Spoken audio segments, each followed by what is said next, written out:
Assalamualaikum, saya Ratnantika. Untuk Jimaters jangan lupa subscribe, like, dan komen di channel YouTube Jimat Radio Istana FM. Dan pokoknya share di sosmed kalian semuanya ya. Salam Jimaters, salam satu misteri.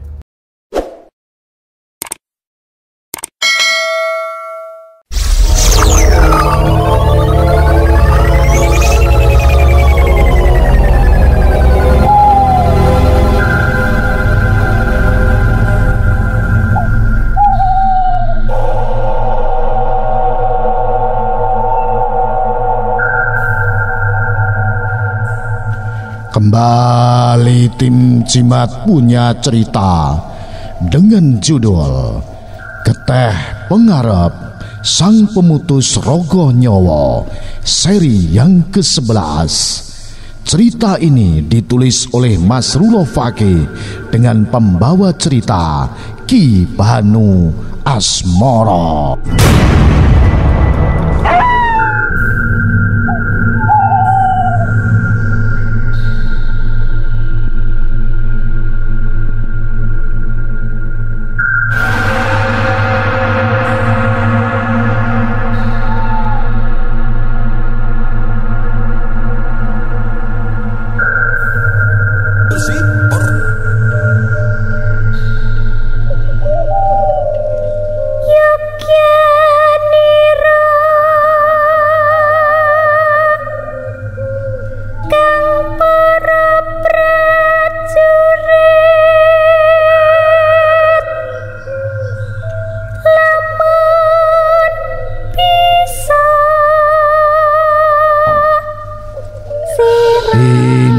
Merdu nan lembut suara kidung yang ditembangkan masuk ke telinga 4 lelaki pekerja tenda.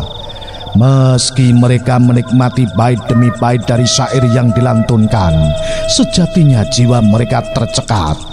Mata ke-4 lelaki itu saling pandang dan mengedar mencari sumber suara.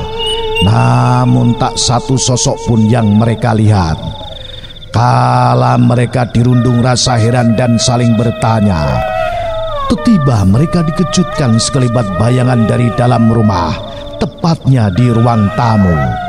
Walaupun mereka hanya melihat dari luar melalui kaca jendela berlapis kain putih tipis, tapi mereka memastikan jika sosok itulah yang melantunkan sebuah tembang Jawa kuno dengan merdu. Dan benar saja, tak berapa lama kemunculannya, suara tembang yang sempat terhenti sejenak kembali nyaring terdengar. Ke-4 lelaki itu lagi-lagi saling pandang.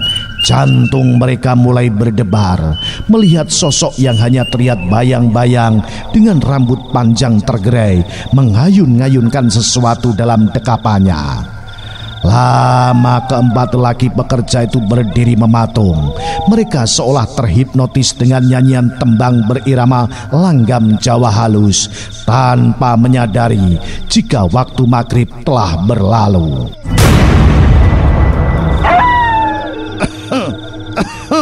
Mereka baru tersadar dan terjingkat kaget ketika mendengar suara batuk berdehen dari belakang, seolah disengaja untuk menyadarkan ke-4-nya. Wajah ke-4 lelaki itu mempias dan gugup saat menoleh, mendapati sesosok lelaki 50-an berbaju koko dan berkalung sorban kotak-kotak memandang datar ke arah mereka. "Apa yang kalian lihat di rumah itu?" tanya sang lelaki tua bersorban. Kami cepat selesaikan pekerjaan kalian dan tinggalkan rumah ini." Pelan namun tegas, suara lelaki bersorban memotong ucapan salah satu dari ke-4 lelaki itu. Wajah ke-4 pekerja itu seketika menegang mendengar kalimat perintah penuh arti dari lelaki bersorban yang mereka tahu dan kenal tak pernah main-main dengan ucapannya. Seketika itu juga mereka segera membereskan pekerjaan yang seharusnya sudah rampung, namun tertunda oleh suara tembang merdu yang kini tak lagi mereka dengar setelah kedatangan Pak Ansori. Sampai tak berapa lama kemudian, tangan-tangan cekatan mereka sudah menyelesaikan pengepakan tenda yang terpasang hanya beberapa jam saja. Akan tetapi mereka kembali harus bersabar sebab mereka harus menunggu jemputan. "Kak, belum datang mobilnya ya?" ucap salah satu dari mereka saat mereka duduk istirahat sambil menunggu jemputan. "Iya, mana sudah malam lagi," saut temannya. Kang, kira-kira siapa tadi yang nyinden di rumah itu? Suaranya kok merdu banget ya?" Celetuk salah satu dari mereka yang teringat kembali dengan sosok perempuan di dalam rumah Diro. "Nggak tahu, cuma setauku di rumah Pak Sudiro ini ada beberapa perempuannya, tapi yang mana yang punya bersuara merdu dan nyanyi tadi saya nggak tahu," saut temannya yang paling tua di antara mereka dan sedikit tahu tentang Sudiro. "Yang bikin aku takut ucapan Pak Ansori tadi. Kayaknya beliau melihat sesuatu di rumah ini ya."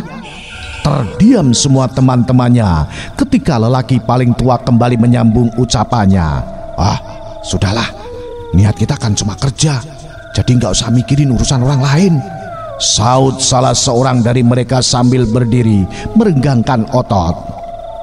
"Memangnya Pak Diro ini agamanya apa? Kok nggak ada acara kirim doa atau apa seperti orang lain? Padahal kan yang meninggal istrinya ya." Lagi satu ucapan salah satu dari mereka membuat yang lainnya terdiam tak berani menjawab. Mereka memang merasa aneh dengan kehidupan Sudiro sejak mendirikan rumah dan menempatinya di desa yang hanya berbeda kampung dengan keempat lelaki itu. Sosok Sudiro memang tertutup. Semua orang hanya mengenal dan tahu jika Sudiro pengusaha kaya yang super sibuk.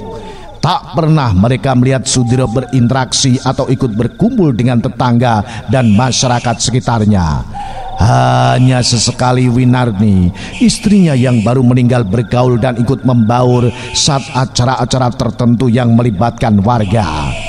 Banyak dari masyarakat dan terutama tetangga dekat yang sering melihat keganjilan di rumah Sudiro.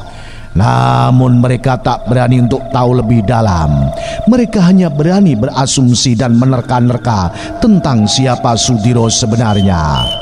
Dan kini setelah kematian Winarni yang dirasa banyak orang penuh kejanggalan, semakin santrakan persepsi miring sosok Sudiro. Seperti juga dirasa keempat lelaki pekerja yang masih menunggu kedatangan mobil pengangkut tenda sekaligus menjemput mereka. Lama keempatnya duduk menunggu. Rasa bosan mulai mereka rasakan. Apalagi malam semakin beranjak. Yang mereka sadari saat terdengar suara azan Isya dari masjid desa yang letaknya beberapa ratus meter dari lisan sebentar memancar dari wajah lelah mereka sebelum serentak berubah menegang kala mereka secara bersamaan melihat sesosok wanita bergaun putih berdiri dengan menggendong seorang bayi di halaman samping sebelah kiri yang bersekat taman. Rasa takut mulai menyusup dalam benak keempat lelaki itu melihat sosok wanita yang berdiri membelakangi sambil menimang-nimang bayi dalam dekapannya. Tak hanya sosoknya yang dirasa ganjil, tapi juga bau wangi bunga kamboja tiba-tiba menebar pekat tercium oleh mereka. Ditambah dengan kerean rambut panjang sampai tak terlihat ujungnya, membuat seluruh tubuh keempat laki itu seketika dingin dan kaku. "Kang, siapa wanita itu?" tanya salah satu dari mereka, ditujukan pada salah satu temannya yang dianggap paling tahu para penghuni rumah Sudiro. Akan tetapi sampai beberapa saat tak ada sautan apapun dari lelaki paling tua. Ia malah terlihat paling takut dan paling pucat dibanding teman-temannya.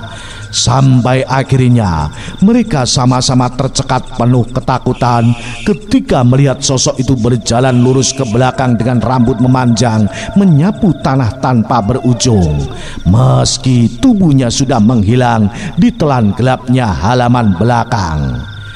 Kini keempat lelaki itu benar-benar yakin dan memastikan jika sosok yang baru saja mereka lihat bukanlah manusia, melainkan satu wujud dari penghuni rumah itu. Satu persatu mereka terduduk dengan tubuh lunglai. Wajah keempatnya memucat dan terbasahi keringat yang deras mengalir tanpa sempat menyeka. Mereka terdiam dengan pikiran dan ketakutan masing-masing sebelum dua cahaya putih menyilaukan mata menyorot dari arah jalan dan sebentar kemudian perlahan masuk ke halaman, sedikit melegakan perasaan mereka. Maaf Kang, telat. Satu ucapan maaf dari seorang lelaki muda dari pintu pengemudi seperti tak dihiraukan keempat lelaki yang masih berwajah pucat. Tanpa dikomando lagi, keempatnya segera dengan cepat memuat beragam alat tenda ke dalam bak mobil. Setelah selesai, keempatnya segera memerintahkan untuk segera meninggalkan rumah itu.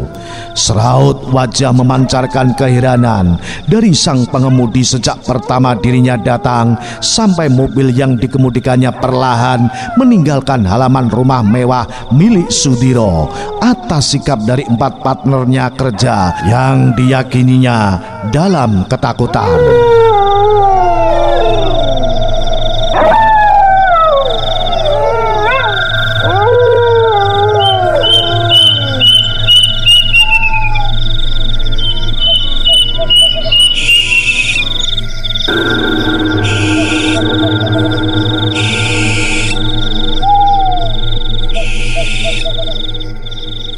Tak berapa lama setelah kepergian mereka, dari arah berlawanan muncul sebuah sedan hitam berganti memasuki halaman rumah.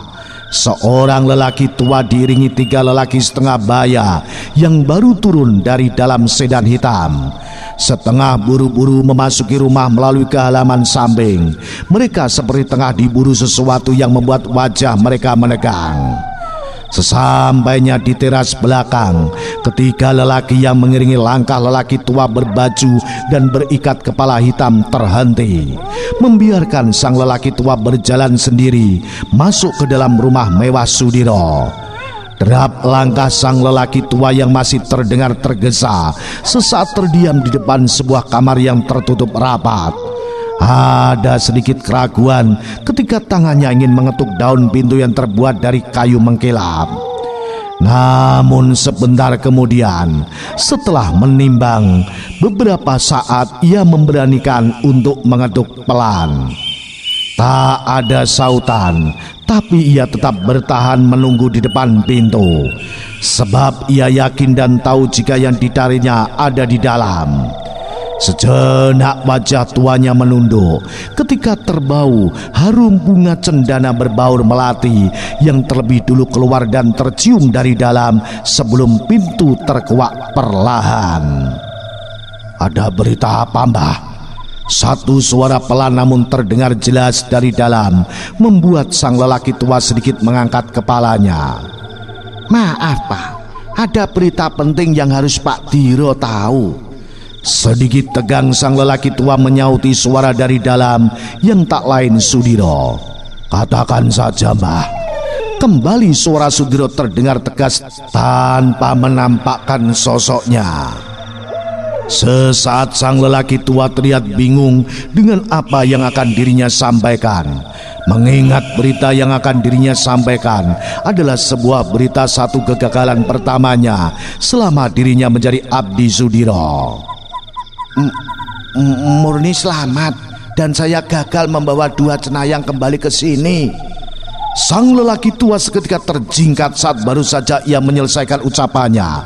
Tiba-tiba pintu yang tadinya terbuka separuh berayun kencang dan membentur tembok dinding. "Celaka!" Diro berseru dengan wajah merah saat muncul di depan pintu.